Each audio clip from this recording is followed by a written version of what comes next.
இதை வந்து அவங்க பேசினாங்க.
முழுமையாக ஏற்றுக்கொண்டதில் அவர்கள் தங்களை பெருமையாக நினைக்கிறார்.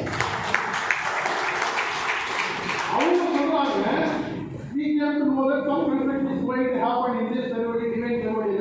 இந்த ஒரு புனிதமான பெருவடி தலத்தில் ஐயா பெருவடி என்பது ஒரு தலம். ஒரு தலம்னு வரும்போது அது வந்து பிளேஸ் ஆஃப் வர்ஷிப், வழிபடும் தலத்தில் வழிபடும் இடத்துல வந்து அது அமைஞ்சிடும். அப்படி அவங்க சொல்றாங்க, in this divine land we have to know that some message is going to happen. Definitely our saint Madonna has denied to do this type of message. அவங்களுடைய வாழ்நாளிலேயே வந்து கட்டக்கூடாது, வரலாறு வருதுக்காக யார் சொல்றாங்க? ரஷ்யாவிலேருந்து ஒன்று சொல்றாங்க. ரஷ்யாவிலேருந்து வந்து இருக்கிறது கப்பல் லாங்குவேஜ், ரஷ்யன் லாங்குவேஜ். இன்னொரு விஷயம் சொல்றேன், ரஷ்யாங்கிறதுக்கு வந்து நம்ம காஞ்சி மகான் கொடுத்தது பல்வேறு ரிஷி பெருமக்கள் வாழ்ந்த இடமா.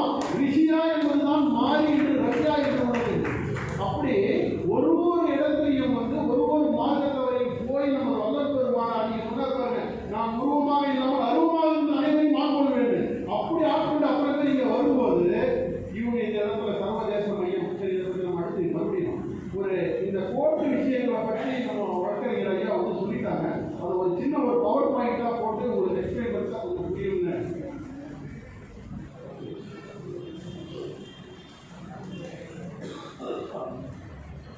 சென்டர் வள்ளலார் சர்வதேச மையம் அப்படிங்கிற ஒரு யூனிட் பார்த்தீங்கன்னா 2021 இவங்களுடைய அரசாங்கம் அமைப்பு வருது. தேர்தல் மேனிஃபெஸ்டோ, தேர்தல் அறிக்கையில் இவங்க வந்து அதை குறிப்பிடுறாங்க. அதுக்கு 2023 வந்து ஒரு அரசாணை 369 கோடி ரூபாய், 90 கோடி ரூபாய் ஒதுக்கி, அதாவது 100 கோடி ரூபாய்க்கு 10 லட்சம் ரூபாய் கம்மியாக வந்து ஒதுக்கி ஒரு தீர்மானம் போடுறாங்க. பணிகள் 2024 ஆரம்பிச்சிடுறாங்க. இப்போ இந்த இடத்துல பார்த்தீங்கன்னா நம்மளுடைய பெருமானாருடைய சபை இருக்கு. சபைக்கு நேர வரக்கூடிய இது வந்து இந்த அப்ரோச் ரோடு, இந்த சென்ட்ரல் ஒயிட்டில் மார்க் பண்ணிட்டு வழியாக நம்ம சபையை அணுகிறோம். இந்த லெஃப்ட் அண்ட் ரைட் ஏரியா பார்த்தீங்கன்னா இதை தான் அவங்க சைட் ஏன் மென்ஷன் பண்ணுறாங்க. இதை தான் அவங்க வந்து பெருவெளின்னு நம்ம சொல்கிறோம். பெருவெளின்னு சொல்லக்கூடிய இடத்துல இதுக்கு முன்னாடி கடலூர் விருந்தாச்சல சாலை, அதுக்கு மேலே இருக்கிற எதிர் ஏரியாவில் ஆப்போசிட்டில் கார்னரில் சைட் பி. இப்போ இதுதான் வந்து அவருடைய கூகுள் மேப். அடுத்தது இந்த கூகுள் மேப்பில் பார்த்தீங்கன்னா இந்த ரெட் கலர் டாட் வந்து சுவாமியுடைய சபை. இந்த மேலே பார்த்தீங்கன்னா ஒரு சின்னதாக அப்படியே புரிஞ்சு விட்ட மாதிரி இருப்பாங்க. அதுதான் வந்து அந்த இடத்தை தோன்றுற இடம். அந்த கார்னரில் மேலே இருக்கிற டாப்பில் இருக்கக்கூடிய அந்த ஒயிட் டெஸ்ட்டாக வந்து சைட் பி இப்போ கட்டுமானம் நடந்துட்டு இருக்கிற இடம். உடனே நம்ம என்ன பண்ணுறோம், 1903 அப்போ தான் இந்த கான்வெர்சேஷன் நடந்தது. வழக்கறிஞர்கள் வந்து பார்க்குறாங்க, எல்லாருக்கும் நம்ம போய் திரும்ப கொடுக்குறோம். அப்போ உடனே நீங்கள் இமீடியட்டாக ஒரு லெட்டர் ஒன்று வைங்கன்னு நமக்கு அட்வைஸ் பண்ணுறாரு. உடனே வந்து நம்ம என்ன பண்ணுறோம், கவர்மெண்ட்டுக்கு ஒரு லெட்டர் வைக்கிறோம். ஒரு லெட்டர் வந்து பிஜேபியில் ஆன்மீக பிரிவுடைய மாநில செயலாளர். ஆன்மீக பிரிவுன்றது வந்து எக்ஸ்க்ளூசிவாக இந்தியாவிலே எந்த கட்சியிலுமே, ஈவன் பிஜேபிக்கே கூட அடுத்த மாநிலத்தில் கிடையாது. கேரளா கிடையாது, ஆந்திரா கிடையாது, கர்நாடகா கிடையாது, மகாராஷ்டிரா கிடையாது, எங்கேயுமே கிடையாது. தமிழ்நாட்டில் மட்டும்தான் பிஜேபியில் ஆன்மீக பிரிவுன்னு ஒரு பிரிவு. ஏன்னா இந்த ஆன்மீகத்துக்கு அவ்வளோ இடர்பாடுகள் இருக்கிறதுனால இந்த பிரிவு உருவாக்குனாங்க. அந்த பிரிவை சார்ந்தவன் என்ற முறையில், கடலூர் பூமியை சார்ந்தவன் என்ற முறையில், ஏற்கனவே கூறியது போல் மேட்டுக்குப்பத்துக்கு எதிரே உள்ள மேலக்குப்பத்தை சார்ந்தவன் என்ற முறையில் நம்ம என்ன பண்றோம்,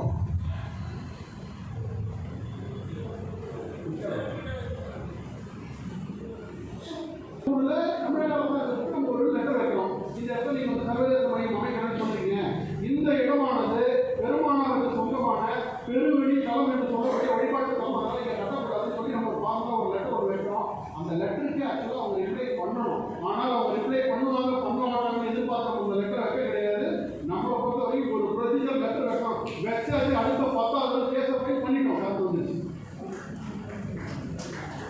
கேஸை ஃபைல் பண்ண பிற்பாடு 3ஆம் தேதியே கேஸ் லிஸ்ட் ஆகுது.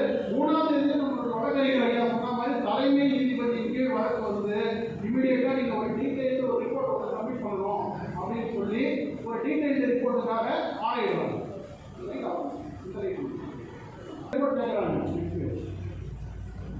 அதான் சொல்றாங்க, இந்த ஒரு ஃபார்ம் ஆஃப் அஃபிடவிட்டா நீங்க ஃபைல் பண்ணுங்கன்னு சொல்லி கோர்ட் வந்து ஆனரபிள் சீஃப் ஜஸ்டிஸ் சொல்றாரு.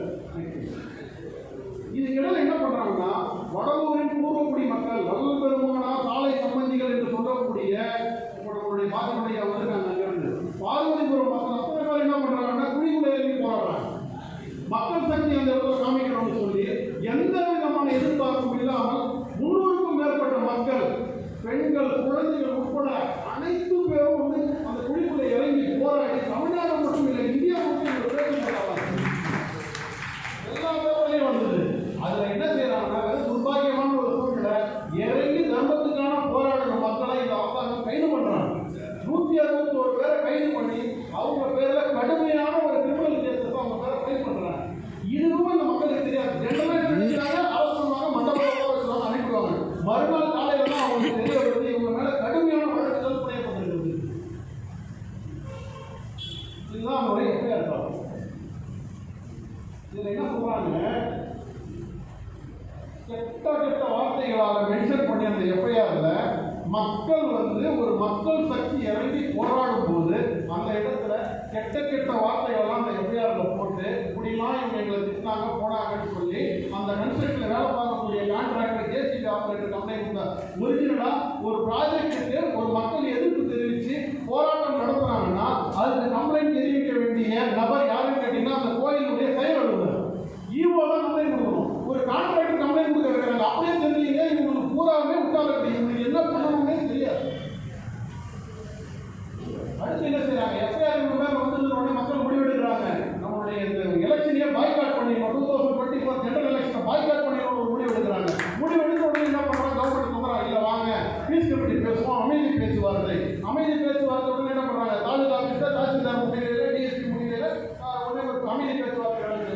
அமைதி பேச்சுவார்த்தை உடனே முடிவு எடுக்கிறாங்க, சர்வதேச கட்டுமான மையத்தை வந்து திருவடியில் அமைக்கக்கூடாது, எங்க மேல போட்ட வழக்குகளை நீங்க திரும்ப பெறணும், எல்லாத்தையும் இவங்க எழுதி வாங்கிக்கிட்டு எல்லாத்தையும் எழுதி வாங்கிட்டு ஆனா இது வரைக்கும் எதுவுமே கம்ப்ளைண்ட் பண்ண கிடையாது. அவங்க இது வரைக்கும் கேஸுமே பெண்டிங்ல தான் இருக்கு. நம்ம விட்ரா பண்ண மாதிரி எனக்கு தெரியல. ஸோ இந்த சூழ்நிலையில அடுத்து இமீடியட்டாக உடனே மறுபடியும் வழக்கு வருது. வழக்கு வந்த உடனே என்ன சொல்றாரு, இதுல வந்து ஒரு ஆர்கியாலஜிக்கல் இம்பார்ட்டன்ஸ் பெரிய முக்கியத்துவம் வாய்ந்ததுன்னு அன்னையிலிருந்து நமக்கு தொடர்ந்து பார்வதிபுரம் மக்கள் சொல்லிட்டே இருக்கிறாங்க. சொன்ன இன்புட்டை வச்சு நம்மளுடைய அட்வொகேட் வந்து வாதம் பண்றாரு, இல்லை இது வந்து ஆர்கியாலஜிக்கல் இம்பார்ட்டன்ஸ் இருக்குன்னா கொஞ்சம் முன்னேற்ற ஆராய்ச்சி பண்ணணும். ரெண்டாவது அன்னைக்கு நம்ம வழக்கறிஞர் சொன்ன மாதிரி எங்களுக்கு விட இதுல ரொம்ப புலமை வாய்ந்த ஒரு கோயில் என்று அமைக்கப்பட்டுள்ள ஒரு பிரத்யேக பெஞ்சு வச்சு நாங்கள் வழக்கு விசாரிக்கணும்னு சொல்லி உடனே கோர்ட் வந்து இந்த கேஸை வந்து போஸ்ட்போன் பண்ணி அடுத்த பெஞ்சுக்கு தான் கோர்ட் பண்றாங்க.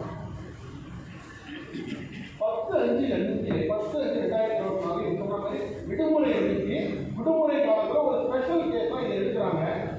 அதுல ஒரு விளக்கம் நடந்தது, ஐயா சொல்ல விட்டுட்டாங்க.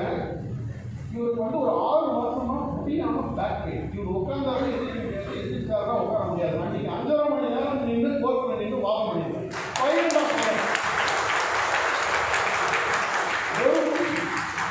1 மணிக்கு ஆரம்பிச்சு 5.5 மணி வரை வாதம் மட்டுமே நடந்தது.